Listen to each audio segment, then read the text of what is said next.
Welcome to Studio D on the campus of the University of Oklahoma. This is Sooner Sports Pad. Now here's your host, Courtney Boggs. It is a beautiful November day here in Oklahoma, and we are live with Sooner Sports Pad. I'm your host, Courtney Boggs, alongside my lovely analysts, likely Durham and Carson Williams. Guys, who's in our live studio audience today? Well, we have the OU Young Life group joining us tonight. And we also have some parents of our Sooner Sports Pad, family here as well. Which is pretty cool because now instead of waving hi, Mom, to the camera, You can tell her. I can actually tell her. I know. We're also joined in studio by 3 of the OU men's golfers, and we'll talk to them later on in the show. That's right. And in Face Off today, Carson and I will discuss OU's chances to make it into the college football playoffs after a crazy weekend in college football. And Brad Dahlke had quite the summer on the golf course. I'll give you a deeper look at what lies ahead for him. Well, a loss for the Sooners is not an option with a Big 12 title on the line. On Saturday, the defense took on the challenge of Baylor's strong offensive passing game, and the defense succeeded. They accepted the challenge, defeating the Bears 45-24. Jordan Evans headlined the Sooners defense, while Baker Mayfield, D.D. Westbrook, Joe Mixon, and Samaje Perine made things happen for the offense. Surprise, surprise. Westbrook set the mood with a seemingly magical twinkle toes type play. Look at that. Avoiding going out of bounds and the defender, Jordan Evans made OU history by becoming the first player with 2 interceptions and 2 sacks in the game. Overall, a strong showing by the Sooners as they now transition into preparation for West Virginia this coming weekend. OU's defense has steadily improved since the beginning of the season. They showed that definitely against Baylor on Saturday. Going ahead, we're coming down to the end of regular season play, moving to potential postseason play. What are your thoughts on OU's defense at this point in the season?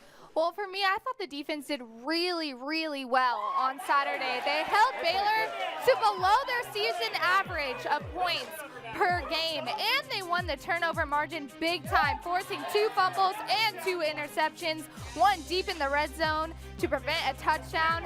Defense was able to make those key plays in big situations to prevent touchdowns, and that's really all you can ask for. Jordan Evans had a monster game. I'll get to him later. But some young guys stepped up too, like Jordan Parker, Emmanuel Beal, Caleb Kelly, all having great games. Kelly had 7 tackles. Beal had 8 on the day. Stephen Parker broke up a couple of passes. OU's defense had 9 passing breakups, the highest since 2011. So overall, I think it was one of the best defensive performances that we've had this season. Yeah, I'll tell you what, that OU defensive unit has really stepped up the past couple weeks. It's But been the OU offense has continued and did continue on Saturday to put up big numbers. And they continue to be one of the most prolific and balanced offenses in the country. Another game with at least 500 yards of offense, and that's happened in 14 of the last 17 regular season games. Baker Mayfield quietly having just as good, if not better season than last year. Samaje Perine and Joe Mixon were back this week. Each rushed for over 100 yards and each added a touchdown as well. Samaje Perine had 2 touchdowns. So Lincoln Riley again proving that he's one of the more brilliant young offensive-minded coaches in the country. Also with Bob Stoops' 100th home victory and only 9 losses. So very good stat for Bob Stoops. He's been very successful. Challenging most valuable player pick for the week. Guys, who did you choose as your Sooner MVP? Well, I'm going to go with the guy I just talked about, Baker Mayfield. Another impressive day for Baker Mayfield. 20 of 25, 300 yards, 2 touchdowns. Both of those touchdowns coming to D.D. Westbrook. Also added another score on the ground, and he has continued to lead the nation in passing efficiency with a 195.2 rating. Tied for 5th in the country in passing touchdowns. He's doing it all on the offensive end. And on a team that's seen so much shuffling around on the offense and on the defense, Mayfield has been that mainstay and has been consistent. He's been impressive in conference play. A big reason why OU's won 7 in a row, and they are undefeated in the Big 12. So huge for Baker Mayfield. Baker was great. But for me, Jordan Evans had the game of his life on Saturday. A career high in sacks and a career high in interceptions. He was the first Sooner to record 2 sacks and 2 interceptions in one game. His first interception came in the first quarter. He caught in the end zone, preventing Baylor from scoring on 3rd down. A huge play to keep the Bears at 0. Then he had one in the 3rd quarter that was nearly a pick 6 before he was tackled on the 1-yard line, but still a great defensive play. And P. Ryan would take it to the house the next play. So hats off to Jay Evans. He's a senior, and he is having a spectacular season. His performance will be huge for the Sooners heading into Morgantown. Look at him go. Definitely agree that Jordan Evans put up a good fight for the title of MVP this week. Blakely actually got to meet up with him earlier today and discuss what it feels like to have such a record-breaking performance. Take a look. It felt good. It always feels good to get interceptions and sacks and stuff like that, but it just felt good because, you know, when you go back and look at it, seeing my teammates' reactions and seeing how much fun we're having, that's the memories that I'm going to hold on to. And the defense held Baylor to only 24 points. And how did you guys feel that, or what was the key for that? How were you clicking on the field? Yeah, you know, Baylor's got a great offense, great players over there, and I think obviously, like I say, it started in practice and how we prepared for them. And when we got out there on Saturday, everything clicked. Everyone was playing together, and it just worked out for us, and I'm happy for that. You were able to make some key plays in the red zone to prevent touchdowns. How important is that each game? Yeah, it's important for anybody to make plays in the red zone because that's just taking points away from them. And I know one of the interceptions I had, I think the offense ended up having a long drive and got some points off of it, so that's a quick turnaround. And when anybody gets turnovers, it's always good. You know, Will Johnson had one when they were driving and forced a fumble, and, you know, it stops their momentum and gives their offense momentum. And going into West Virginia this week, that's a tough game on the road. What's the mentality like for you guys? Just stay focused on us. We know what they're going to bring to the table, and we know the atmosphere that we're going to face, so we can't be distracted by things outside. We can only control ourselves. You've only got 2 games left of the season. Are you feeling nostalgic yet? Nah, I mean, I'm just stay focused, but I mean, I know it's coming to an end, and it's been fun. All right, good luck Saturday. Thank you. Well, I think we've established that football had a really good weekend, but it was a good weekend for Sooner sports overall. Guys, go ahead and give me the Sooner scoop for the weekend. That's right. What a weekend it was for Sooner soccer. They gained their first NCAA tournament victory ever, shutting out the SMU Mustangs 1-0. And that was number 14 win for the Sooners, which is the highest single-season win total in program history. Paige Welch nailed in the goal off a free kick by Tori Bauman early in the game to lead the Sooners to that victory. Switching gears a little bit to the women's basketball team, they started out on a high note yesterday, grabbing their first win of the regular season. There we go. They rolled over Southern Illinois 80-48 with the defense leading the way. They held Southern Illinois to shooting just 25%. That's insane. Meanwhile, Vivi Pierre-Louise continues to shine as the leading scorer for this team with 18 on the day. They play again in Norman Wednesday at 7 p.m. All right.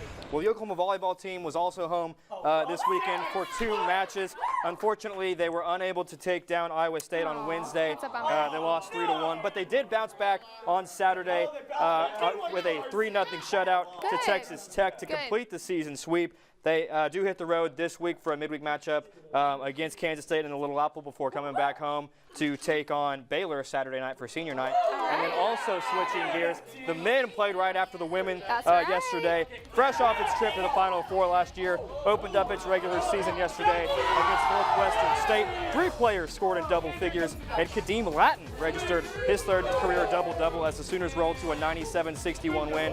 They head to Orlando for a tournament on Thursday. Great start for Sooner basketball. Well, coming up next, Carson and Blakely will discuss what they think the chances are OU works their way into the college football playoffs. But right now, we interrupt this program for a quick word from our fabulous sponsors. Stay with us.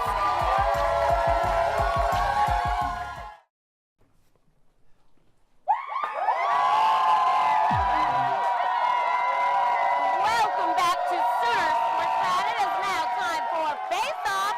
Let's get started. All right, guys, with regular season play winding down, what do you think the chances are that OU works its way into college football playoff talk? Here's the thing, okay? The Sooners actually do have a chance to make it into the playoff. It may be a little bit of a long shot, but one thing I learned watching college football this weekend is that anything is possible. Any team can lose or win at any given week, and if the Sooners win out the rest of the season, they will get that Big 12 title. And maybe they need some help from some other teams, particularly Louisville. They need to lose to Houston in order for the Sooners to really get into that discussion.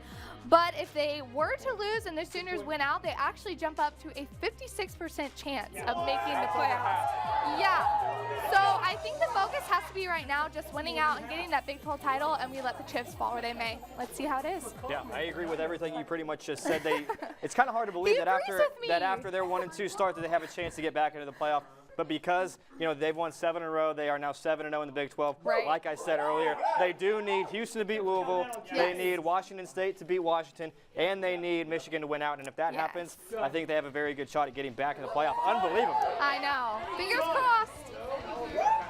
All right, I'm here with my spunky and fly mother, and she has a question for you. I have a question. With basketball season starting up, who do you think is the rising star for OU men's basketball this year? Christian James is going to be a baller this season. Last year as a freshman playing behind Buddy Hield, James had several great games.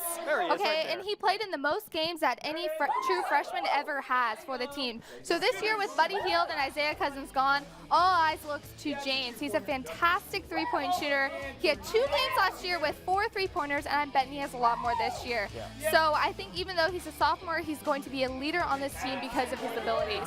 Yep. Well, I'm going to go with the true freshman, Christian Doolittle, hailing from what seems like an OU basketball pipeline, Edmond Memorial. He has a great frame for a college big man. We'll need to put on a couple LBs, though.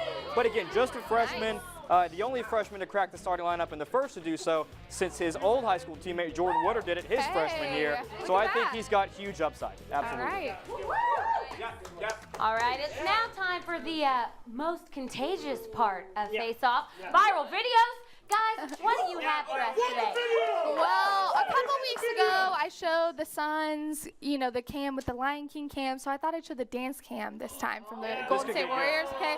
Look at this lady, right? She is getting down, okay? Sporting that NBA Champs Christmas sweater, love it. Oh, yeah.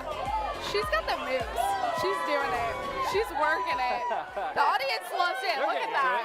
Look at that. I'll tell you what, though. It's a little risky to show a Warriors video in the state of Oklahoma these days. I guess that's true. Hey, I'm going to go, we saw Jeffrey Mead have another great one-handed catch again against Baylor, but this wide receiver for Ole Miss had maybe a better one. Oh, and he hangs on to it. He was juggling that for about 10 yards and came up with it. Hey, Ole Miss got the win over Texas A&M. Good for OU. Look, the SC Top 10. It was an SC Top 10. It's a great video. All right, it is now time to vote, my lovely audience. Give it up if you think it was Blakely.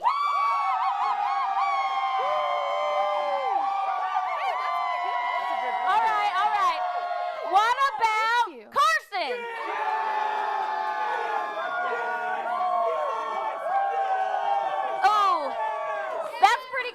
I'm gonna have to give it to Blakely. Ooh, the upset.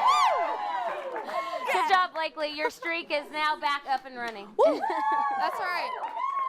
All right, it's now time for another break. By the way, I think we could have some moms who can give that lady a run for their money. We'll be right back.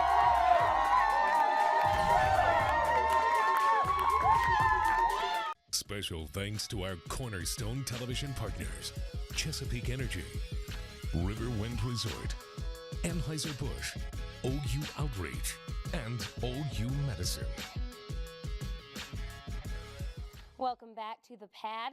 OU golfer Brad Dahlke had an impressive freshman year in Crimson and Cream, but his summer was even more magical out on the green.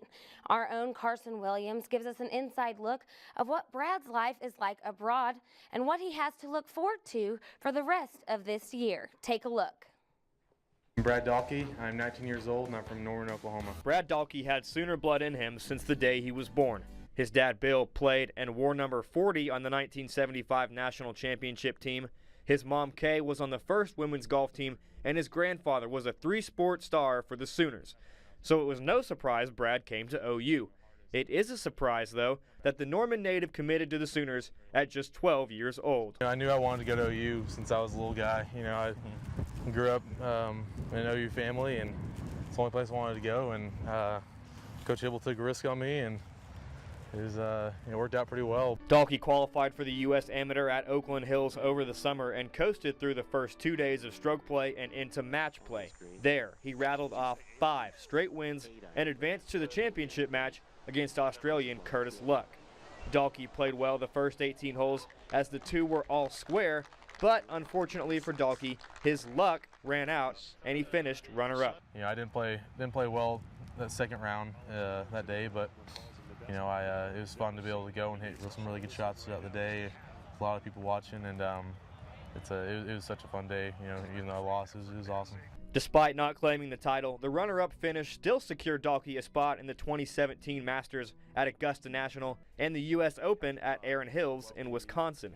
On the bag for his week at the Masters, the head coach who gave the stocky kid from Norman a shot 7 years ago. For me and my role with him too is I'm just going to try and let him be in the moment, and soak it all in and just have a great time, because you just never know how many of those you're going to get a chance to play in, and there's no reason to go worry. The fans support and love amateur golfers, and they want to see an amateur do well and do great. The entire Dalkey crew has already booked a house for their week at the Masters. This won't be Dalkey's first or likely last round at Augusta National, but you can bet it'll be quite a special week. Carson Williams, Sooner Sports Pad. Nice. Thank you, Carson. And speaking of the golf, Max McGreevy and Grant Hirschman join us now in studio. Take it away, squad. Hey guys, thanks for joining us tonight. Yeah, of course. Yeah, thanks for having us on. Yeah, absolutely, anytime. So good fall season for you guys. You had a couple individual wins, yours at the Gopher Invitational and one team win. So how would you assess your fall season heading into the off season? I mean, I think we had a lot of individual success this fall season. Yeah, you did. You did. Basically every tournament we had a chance to win, which is all we can ask for in team golf. So we're ranked 8 at the end of the fall. I think it was a solid fall overall. Yeah, definitely. We had a couple guys that really stepped up for us. So I think it's going to give us some confidence going into the second semester. Yeah, and you guys had a good run last spring. You made it to the Final 8. How do you do that again this year? I think it was so fun that we're going to push as hard as we can to get back. It was a miracle that we even got there and got to the last day. So I think it's just going to happen again. That's just how I feel in my mind. Yeah, we're just going to continue working hard and try and get back there. All right, great. Well, Courtney has an audience question for you guys. Yes, I'm here with the Barb Kennedy, and she has a question for you two. If you could play a round of golf with anybody, dead or alive, who would it be and why? That's a great question, Barb. Give it up for Barb. I'd have to say Tiger Woods. He's just the GOAT. I mean, he's the best. Easy answer. Yeah, easy answer. I totally agree. I'd also go with Tiger Woods. It's pretty hard to pass up on that. Yeah. All right, it's now time for another break. When we come back, it'll be time for Dynamic Duo. Stay with us.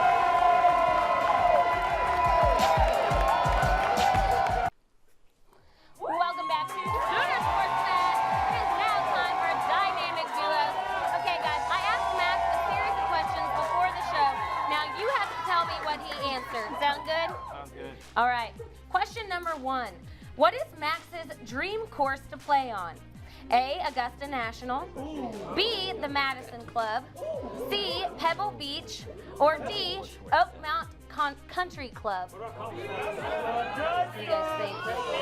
We already played Pebble Beach this year, so I'd say it's Madison Club for me. What do you think? I'd have to agree. I know he's played there with his uncle, so yeah, I'm gonna say Madison Club as well. All right, is it the Madison Club? Hey! Hey, strong start, guys. Strong start. All right, question number 2.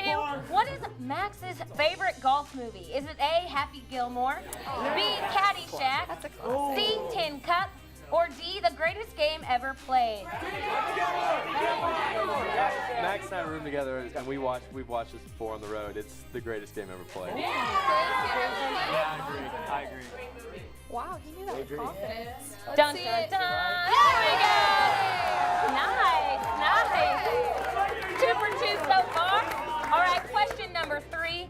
Max wins the lottery. What is his first purchase? Is it A, a house in California, B, a Porsche, C, a yacht, or D, a pet tiger?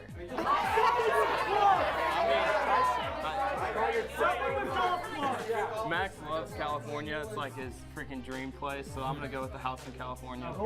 Yeah, Max thinks he's a Cali guy. So He loves having that Cali swag. Hey, called you out, bud. So far, All so right, good. question number 4. Max decides to retire from golf and release his first single. What artist does he want to feature on his track? Is it A, Drake, B, George Strait, C, John Mayer, or D, NSYNC? Okay, he's got speaking for my own self, I'm a George Strait guy, so I'm gonna go with George Strait. What do you think? I'm gonna say Drake. You're gonna say Drake? What is it? Oh! All right, last question. Quickly, last question. What does Max want to do after he retires from golf? Is it A, teach golf, B, become a fisherman, C, an MMA fighter, or D, a pilot? What do you guys think? Quickly. Max gonna be a pilot. There's angels in the Pilot? Is it pilot? Teach golf! Oh, guys! That's all the time we had for you guys today. Thank you so much for joining us.